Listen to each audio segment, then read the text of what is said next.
Ah, we are the Team 6 and we will report the Chapter 9 Implementation and Control. Next slide. Strategy Implementation Organization for Action. A research study by Matthew Olson, Derek Van Weber, and Seth Berry attempts to provide an answer. After analyzing the experiences of 500 successful companies over a 50-year period, they found 87% of the firms that suffer one or more serious declines in sales and profits. This include a diverse set of corporations such as Levi Strauss, 3M, Apple Bank One, Caterpillar, Daimler-Benz, Toy R Us, and Volvo.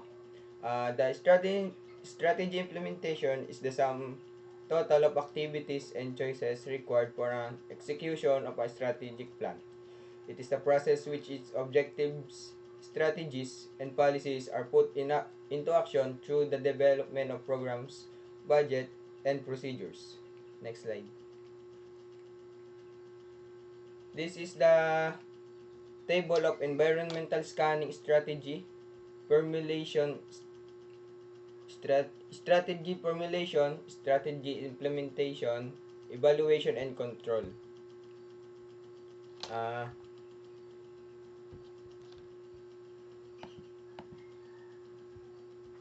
Environmental scanning, gathering information, external opportunities and threats, natural environment, revenues in climate, social environment, general forces, task environment, industry analysis, internal strengths and weaknesses, structure, remote command, culture, beliefs, experience, value, resources, assets, skills, knowledge, strategy formulation, developing long range plans, mission, reason for existence, objectives, what result of accomplished by when, strategies, plan to achieve the mission and objectives, policies, broad guidelines for decision making, strategy implementation, uh, strategy into action, programs, activities needed to accomplish a plan, budgets, cost of the programs, procedures, sequence of steps needed to do the job, evaluation and control, monitoring performance actual results. Next slide. The four types of the very these stall points occurred primarily because of poor choices in the strategy, organization design. The root causes fell into categories. Number one, premium positioning is a marketing strategy that aims to create a perception of high quality, exclusivity, and superior value for a product. Example. Another example of positioning strategy would be a large chain store that focuses on providing popular goods to many people and low cost. Second, innovation management involves the process of managing organization, innovation procedure, starting the initial stage of ideation to its final stage of successful implementation. Example, it refers to handling of an activities needed to introduce something new, which are in practice mean things like coming up with ideas, developing, prioritizing, and implementing them, as well as putting them into practice. Third, core business. The business activity that means source of company profits and success, usually the activity that company was originally set up to carry. The fourth, the talent and capabilities run short. Is is is is the business capability system which function to realize the skills, abilities, training, certifications, position levels, and professional development needed to support the operations capability. Next slide. Strategy implementation. Strategy implementers is the sum total of the activities and choices required for the execution of a strategic plan. It is the process by which objectives, strategies, and policies are put into action through the development of programs, budget, and procedures. Although implementation is usually considered after strategy has been formulated, implementation is the key part of strategic management. Uh, it might be, for the example, is the developing a new marketing plan to help increase sales of the company products to the consumers. Next slide.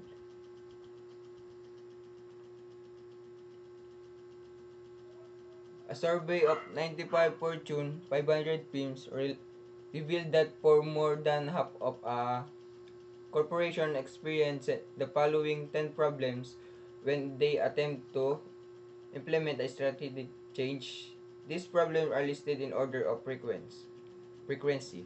Number 1. Implementation took more time originally planned. 2. Anticipated major problems arose. 3. Activities were ineffectively coordinated. 4. Competing activities and crises took attention away from implementation. 5. The involved employees had insufficient capabilities to perform their jobs. 6. Lower level employees were inadequately trained. 7. Uncontrollable external environmental factors create problems. 8. Department managers provide inadequate leadership and direction. 9. The key implementation tasks and activities were poorly defined. 10. The information system inadequate monitor activities. Next slide.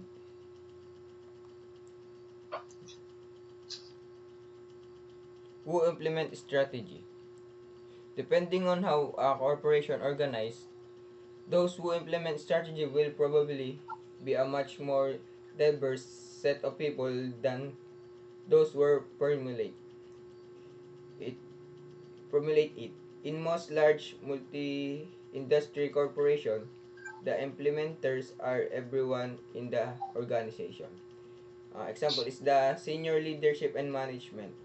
When it comes to strategic planning, senior leaders and managers such as the CEO, executive team, and a board of directors set the early stages in motion by determining the organization vision and the guiding principle behind this mission, ethos, and operation goals. Next slide.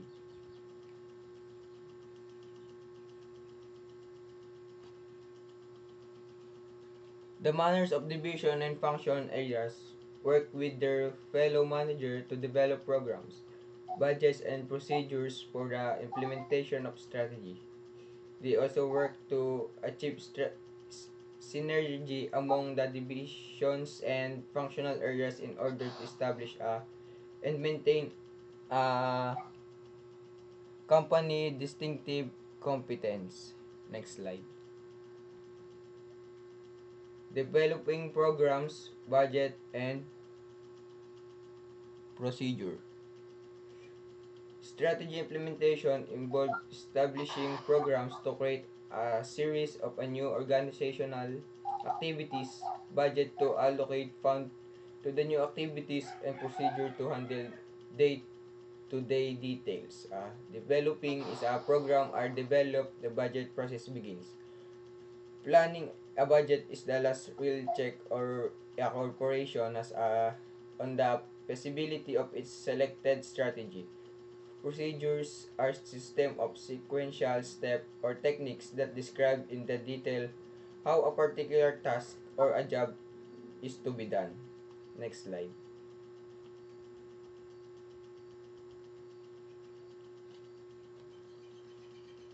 Programs. The purpose of the program is the strategy action oriented. From example, when Xerox Corporation undertook the turnaround strategy. It needed to significantly reduce its costs and expenses. Management introduced a program called Lean Six Sigma. This program was developed to identify and improve the poorly performing process. Lean, Sig- Lean Six Sigma is a process improvement approach that uses a collaborative team effort to improve performance by systematically removing operation waste and reducing process variation. Next slide.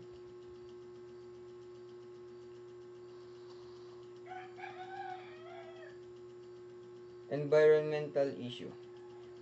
This environmental sustainability issue is a human activity such as habitat destruction, population, climate change, invasive species, and overrex population contribute to the decline of biodiversity as a disappear ecosystem suffer, losing crucial function like pollution and natural cycling.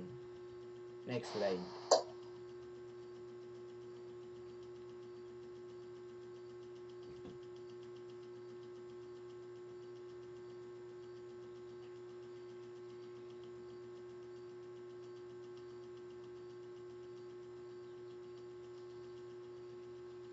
Next slide. Table. The matrix of change presents a way to capture connection between practice is the graphically display both when forcing the interfering organizational activity. Armed with this knowledge, a change agent can use intuitive principle to seek points of the leverages and design and smoother transition. Next slide.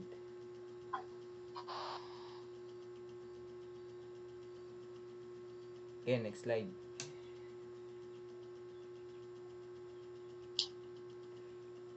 The matrix of change can be used to address the following types of the question. Feasibility. Do the proposed programs and activity constitute an coherent, stable system? Are the current activities coherent and stable? This is the transition likely to be difficult. Sequence of execution. Where should be the change begin? How does the sequence affect success? Are there reasonable stopping points?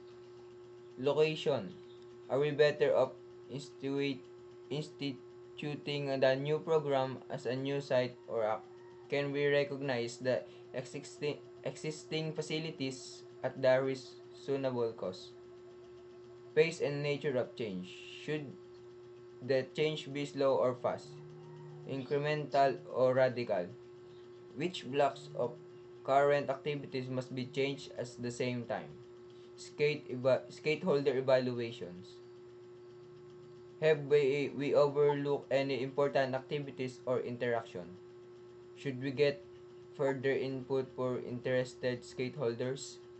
Which new programs and current activities offer the greatest source of value? Next slide. Budget. After program has been developed, the budget process begins. Planning and budget is the last will check a corporation has feasibility of its selected strategy. An ideal strategy might found the completely impractical only to specific implementation programs are costed in details. Budget, budgeting and budgetary control. Budgetary control is the financial jargon for managing income and expenditure. In practice, it means regularly comparing actual income or expenditure to planned income or expenditure to identify whether or not corrective action is required. Next slide.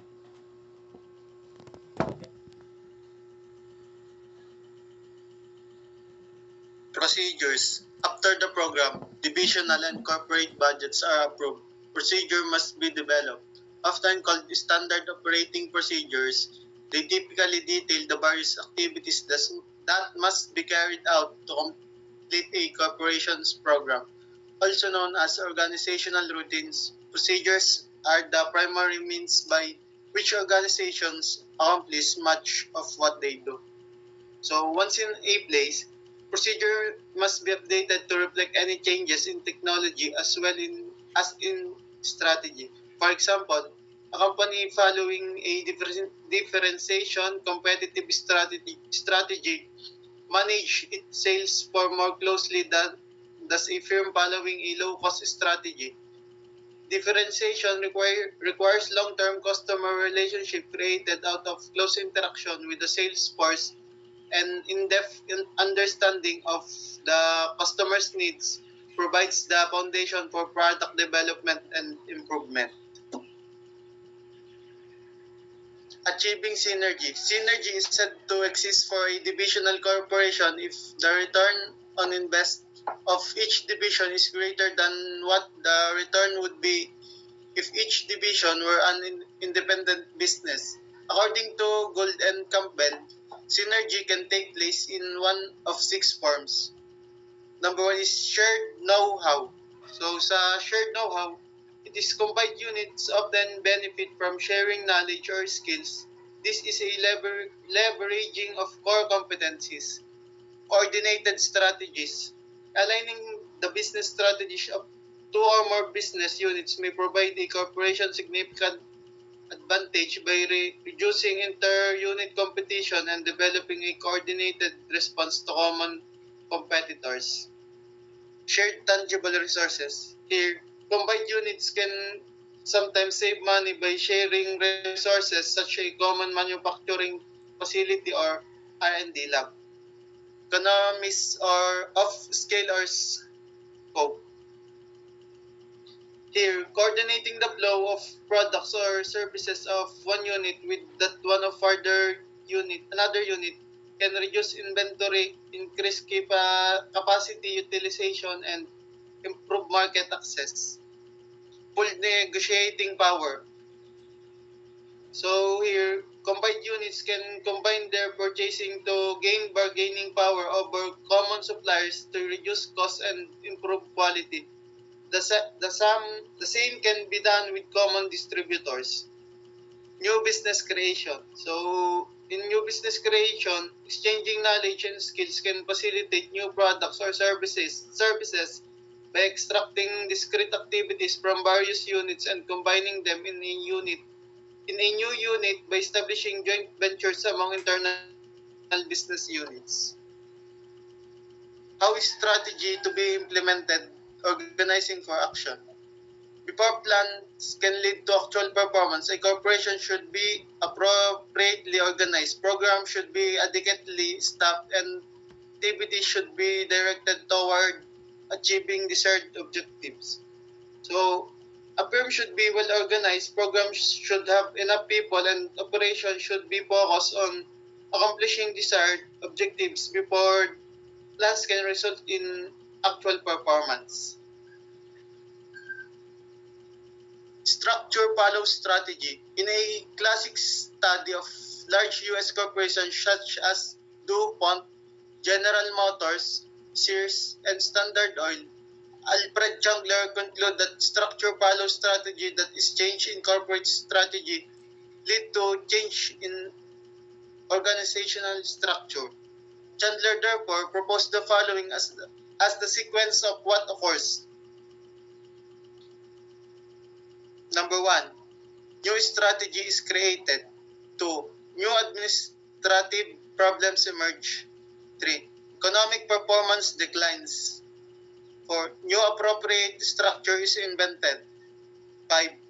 Profit returns to its previous level. Stages of corporative development. Successful corporations tend to follow a pattern of structural development as they grow and expand.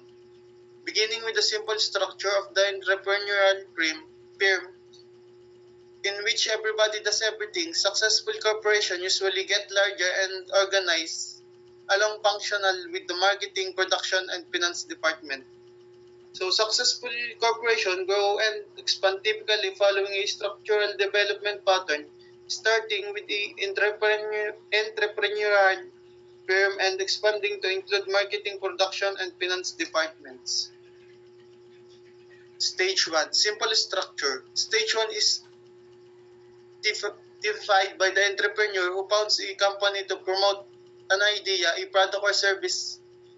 The entrepreneur tends to make all the important decisions personally and is involved in every detail and phase of organization.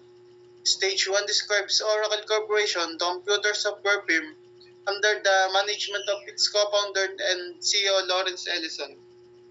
So the stage 1 company has a little formal structure which allows the entrepreneur to directly supervise the activities of every employee.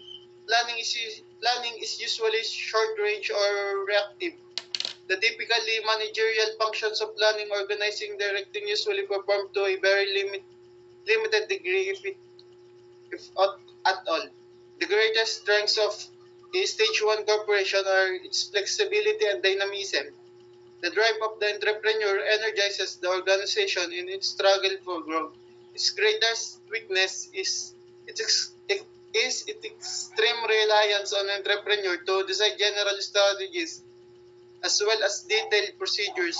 If the entrepreneurs falters, the company usually blunders.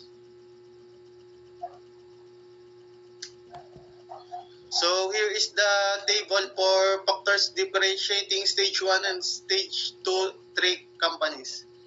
So sa functions, sizing up major problems. Sa stage 1, survival and growth, dealing with short-term or operating problems. Stage 2, growth, rationalization and expansion of resources, providing for adequate attention to product problems. So sa stage 3, trust shift in the management and investment and control of large increasing and diversified resources. Also important to diagnose and take action on problems at division level. Number 2, objectives. Personal and subjective. Stage 2, profits and meeting functionally oriented budgets and performance targets. Stage 3, ROI, profits, earnings per share. Number 3, strategy. Sa stage 1, implicit and personal exploration of immediate opportunities seen by own manager. Stage 2, functional oriented moves restricted to one product, scope, exploitation of one basic product or services field. Stage 3, growth and product diversification, explosion of general business opportunities. Number 4, organization major characteristic of structure. One unit, one man show. Stage 2, one unit, functionally specialized group. Stage 3, multi-unit general staff office and decentralized operating divisions. Number 5, measurement and control. Personal subjective control based on simple accounting system and daily communication and observation. Stage 2, control grows beyond one person, assessment of functional operation, necessary structured control system evolved. Stage 3, complex formal system geared to comparative assessment of performance, measure indicating problems and opportunities, and assessing management ability of division manager. Number 5, key performance indicators, personal criteria, relationship with owner, operating efficiency, ability to solve operating problems. Stage 2, functional and internal criteria such as sales, performance compared to budget, size of empires, status in group, personal relationship, etc. Stage 3, more impersonal application of comparison such as profits, ROI, PM, ratio, sales, market share, productivity, product leadership, personal development, employee attitudes, public responsibility. Number 6, reward punishment system. So stage 1, informal, personal, subjective used to maintain control and divide small pool of resources for key performance to provide personal incentives. Stage 2, more structured, usually based to a greater extent on agreed policies as opposed to personal opinion and relationship. Stage 3, allotment by due process of a wide variety of different rewards and punishments on a formal system basis. Company-wide policies usually apply to many different classes of managers and workers with few major exemptions for individual cases. Stage 2, functional structure. Stage 2 is the point when the entrepreneur is replaced by a team of managers who have functional specializations. The transition to this stage requires a substantial managerial style change for the chief officer of the company, especially if he or she was the stage 1 entrepreneur. He or she must learn to delegate, otherwise having additional staff members yields no benefits to the organization. A crisis of autonomy can now develop in which people managing diversified products lines needs more decision-making freedom than top management is willing to delegate to them. The company needs to move to a different structure.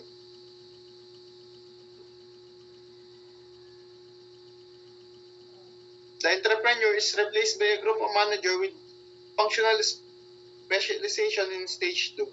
The company's chief executive officer must significantly alter their managerial approach as they go into this stage, especially if they were the stage 1 entrepreneur. So he or she must develop delegation skills. Adding more employees won't help the company. Now is the time for a crisis of autonomy to emerge, where those in charge of multiple products line require more autonomy in their decision making than upper management is ready to give them. The business must switch to a new structure. Stage 3, divisional structure, is typified by corporations managing diverse product lines in numerous industries. It decentralizes the decision-making authority. Stage 3 is organization grow by diversifying their product lines and expanding to cover wider geographical areas. They move to a divisional structure with a central headquarters and decentralized operating divisions. With each division or business unit a functionally organized stage 3, a stage 2 company.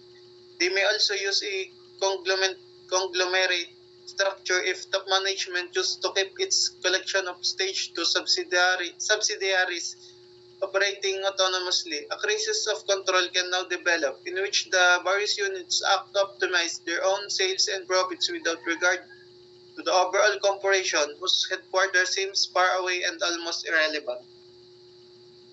So in stage 3, the corporation management of several product lines across various industries is an example of stage 3, which decentralizes the decision-making process.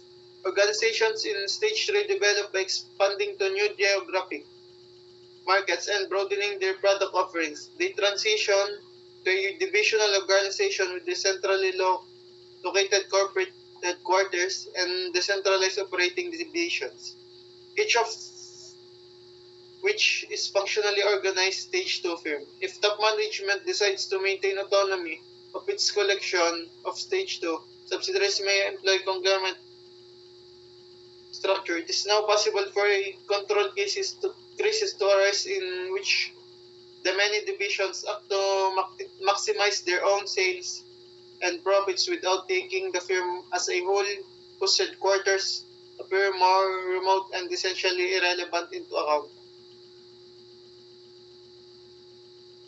Stage 4, beyond SBUS. According to Grainer, it is like that this stage of development will have its own crisis as well as a sort of pressure cooker crisis. He predicts that employees in this collaborative organization will eventually grow and emotionally, physically exhausted from intensity of teamwork and the heavy pressure for innovative solutions.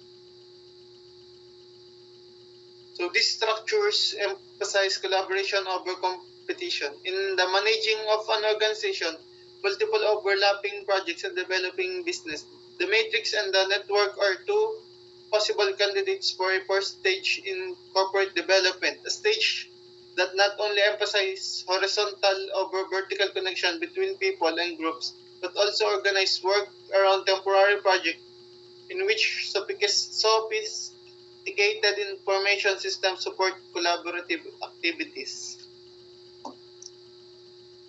So blocks to changing stages. Entrepreneurs who start businesses generally have four tendencies that work very well for small new ventures but become sales for these some individuals when they try to manage a larger firm with diverse needs, departments, priorities, and constituents. Number one is loyalty and camaraderie. So this is good at the beginning, but soon because a liability as favoritism. Task oriented. Focusing on the job is critical at first, but then becomes excessive attention to detail. Single-mindedness. A grand vision is needed to introduce a new product but can become tunnel vision as the company grows into more market and products. Working in isolation. This is good for a braille scientist but disastrous for a CEO with multiple constituencies. Organizational life cycle. The organizational life cycle describes how organizations grow, develop, and eventually decline. It is the organizational equivalent of product life cycle in marketing. This stage are birth stage 1, growth stage 2, maturity stage 3, decline is stage 4, and death stage 5. The impact of this stage on corporate strategy and structure is summarized in table 9.2. So, organizational life cycles. Dominant issues. Popular strategies. Birth, concentration in a niche. Stage 2, growth. Horizontal and vertical growth. Stage 3, maturity, concentric and conglomerate diversification. Stage 4, decline. Profit strategy followed by retrenchment. Stage 5, death, liquidation or bankruptcy. Likely structure, entrepreneur dominated, functional management emphasized. Stage 3, decentralization into profit or investment centers. Stage 4, structural surgery. Stage 5, dismemberment of structures. So advanced types of organizational structures. Matrix structure. Most organizations found that organizing around either functions in the functional structure or products and geographic the divisional structure provides an appropriate organizational structure. The matrix structure, in contrast, may be very appropriate when organizations conclude that neither functional nor divisional forms, even when combined with horizontal linking mechanisms such as SBUS, are right for their situation. In matrix structures, functional and product forms are combined simultaneously at the same level of organization. So sa table 9.3, changing cultural structural characteristic of modern corporation. So all organizational designs, one large corporation, new organizational design, many business units and cooperative relationship, vertical communication, horizontal communication, in all organization design, centralized top-down decision making, new organization design, centralized participate decision making, vertical integration, outsourcing and virtual organization, work quality teams, new organizational design, autonomous work teams, functional works team, cross-functional work teams, minimal training, extensive training, specialized job design focus on individual, new organizational design, value chain team focus job by design.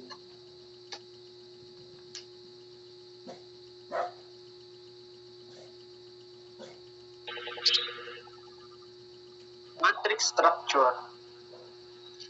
This is the structure of the matrix. Top management, manufacturing, sales, finance, human resources. Manager, project A. So, mga unit ng hanggang Project B. Next ako.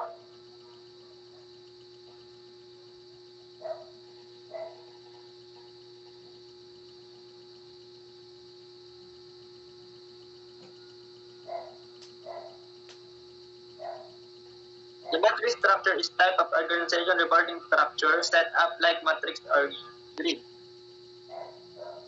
Example of organization using a matrix structure would be one that has set functional teams and marketing sales customer success as well as more divisional teams with members from different functional areas that work together on a specific initiative. So this is the network structure. Corporate headquarters broker. First is and it's the sixth. Okay. Packagers, suppliers, distributors, promotion, advertising agencies, manufacturers, designers. The network structure is otherwise called a virtual association, social network, or non-structure. A network organizational structure is a system that involves interacting with internal and external parties or deliver as product or service. For example, the organization is shared for customers and has leaders who rather focus on design than production or retail. Panic out.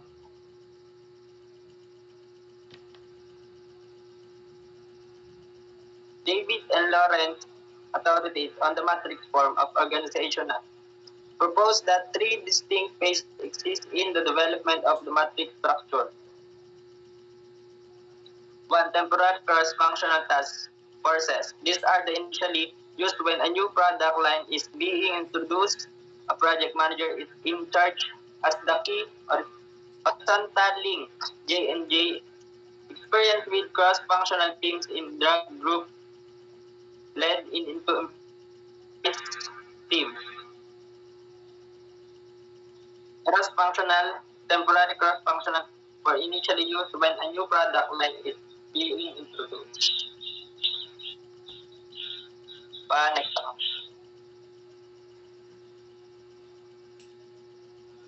Product brand management. If the cross-functional task forces become more permanent, the project manager becomes a product or brand manager and second phase begins. In this arrangement function is still a primary organization structure, but product or brand managers act as integrators of semi-permanent product or brand, considered by many a key to the success of P&G brand management as between widely imitated by other customers.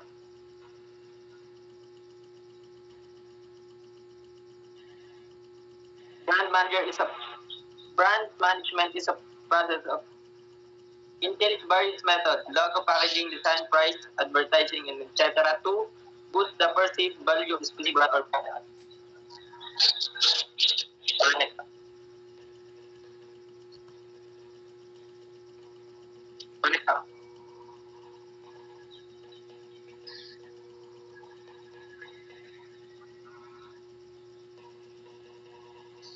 Future matrix.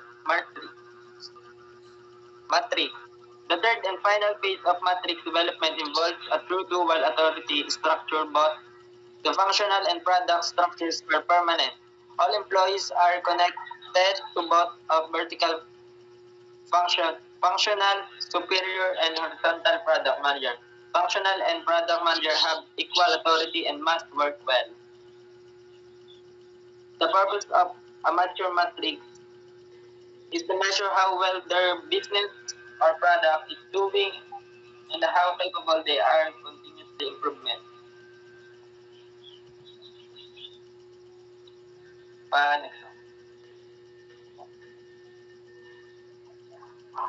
Circular modular organization, a new type of structure. A circular organization is composed of self-managing teams, autonomous business units, etc., which can operate alone but which can interact with others that produce a more potent and competent business mechanism. This combination of independence and interdependence allows the circular modular organizational form to generate and share the knowledge of expertise needed to produce. Modular organizational structure is also referred to as circular organizational structure. This type of organizational structure divides an organization into small business units that focus on specific organizational process or activity.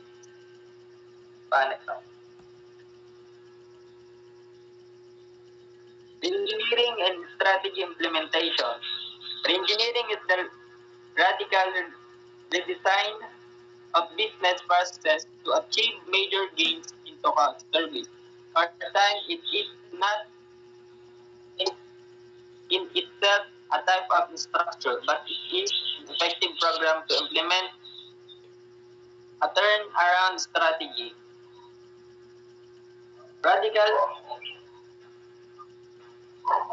Radical design into business process to achieve dramatical improvement of critical aspects like quality output, cost service, and speed. Michael Hammer, who popularized the concept of engineering, suggests the following principle for engineering: organize around outcomes, not tasks. Design a person or a department job around the objective or outcomes instead of a single task or series of tasks. Have those who use the output of process to perform the process. With computer-based information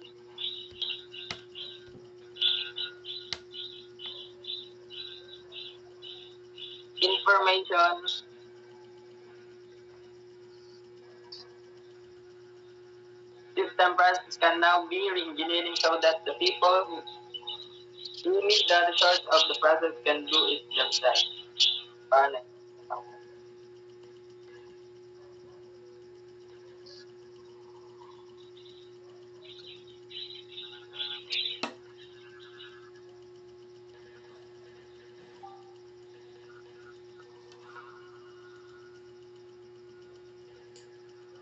Panik pa ako na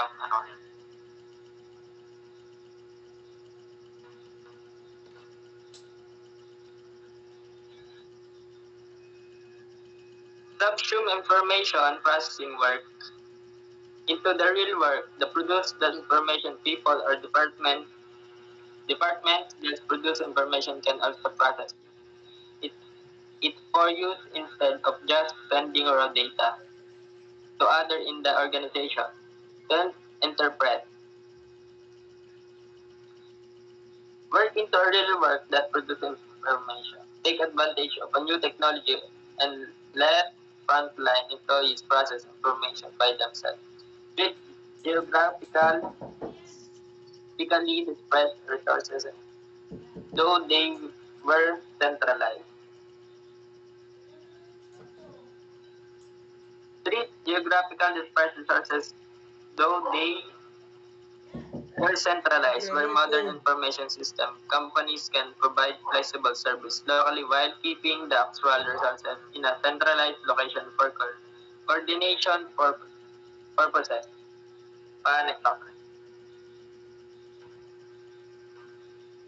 Link parallel activities instead of integrating the result. Instead of having separate units perform different activities that must eventually come together, have them communicate while they work so that they can do the integrating.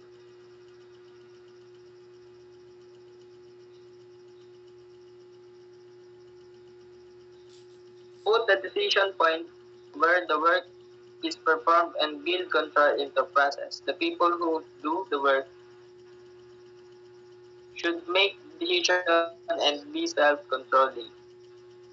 Capture information once at the source instead of having each unit develop its own database and information processing activities. Information can be put a network so that all can access it. Use database, cloud computing, and other related technologies to optimize the company's resources so that it can get benefit of scale and flexibility. Connect out.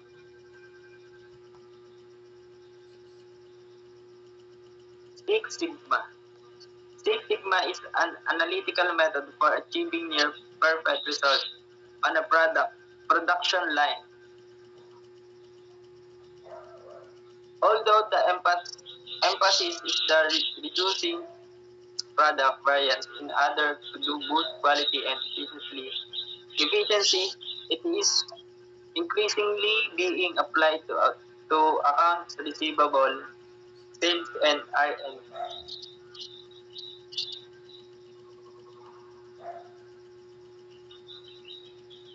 The process of Six Sigma em- empathy, empa- empathy.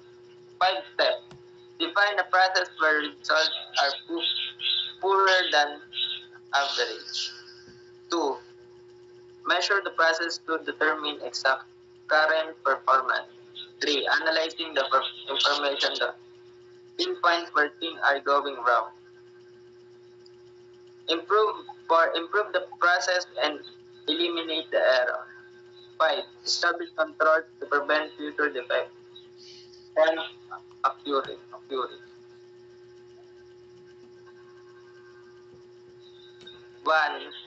A team of people led by Six Sigma experts chooses a process of focus and defines the problem which wishes to solve. 2. The team measured and initially performed the process making benchmarks and pinpoint a list of inputs that may be hindering performance. 3. Next, the team analyzes the process by isolating each input a potential reason for any failures and testing it as the possible roots of the problem. 4. The team work from their implementations that will improve system performance. 5. The group adds control to the process of ensure it does not regress or become ineffective once again.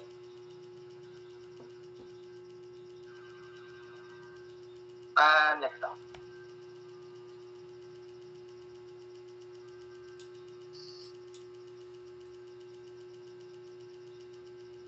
Designing jobs to implement strategy. Job design refers to the study of individual tasks in attempt to make them more relevant to the company and to the employees.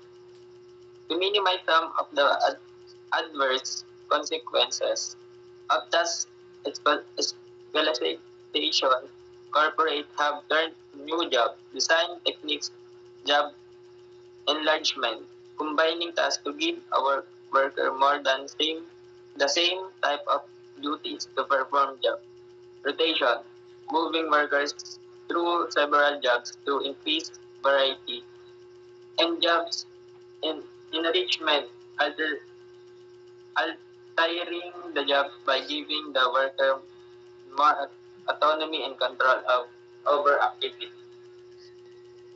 Strategic job design which contributes to deploy organization capabilities and competencies or the approach to effective strategic execution that leads to competitive advantage.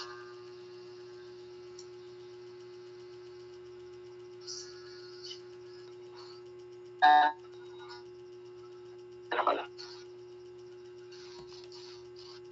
of international development. This, this stage of international development are stage 1, domestic company. The domestic company market is often an appropriate place to test products and fine-tune performance before tackling the complexity of the international trade. Stage 2, domestic company with export division.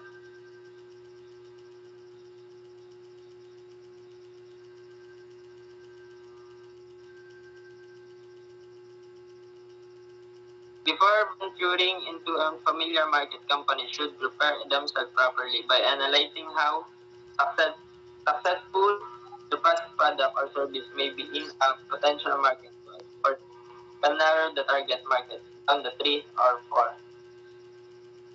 Page 3. Primarily domestic company with international division.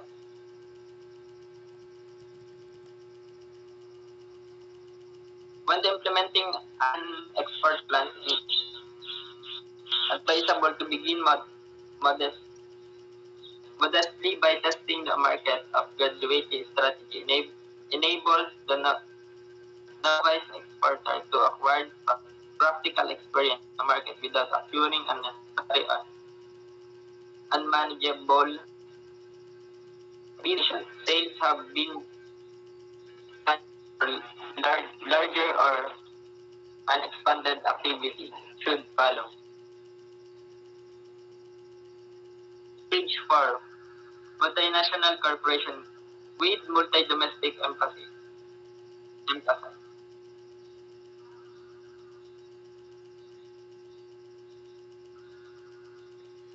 This stage is usually accompanied by intensified market research, more aggressive participation in international trade shows the other marketing activities in greater emphasis or on strengthening network and contact in the target.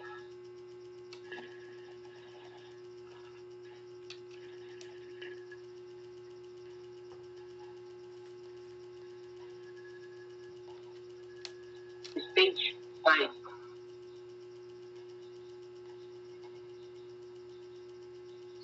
At the time of writing, Rousseau believed that Western countries most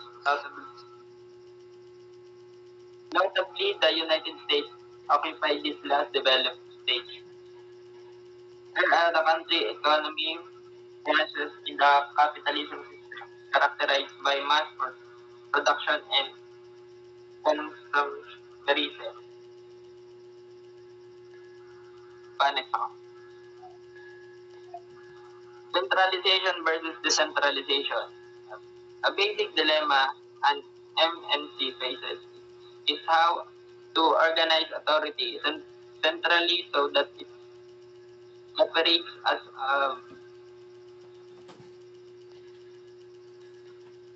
base interlocking system that achieves synergy and at the same time centralize authority so that local manager can make the decisions necessary to meet the demands of the local market or host government. 6-7 to deal with this problem, MNCS tend to structure themselves either along product group or geographic areas. Centralization and decentralization are two models of working in any organization. In decentralization, there is a hierarchy of formal authority for making all organization for organization and decentralization. Decision making is left for the lower level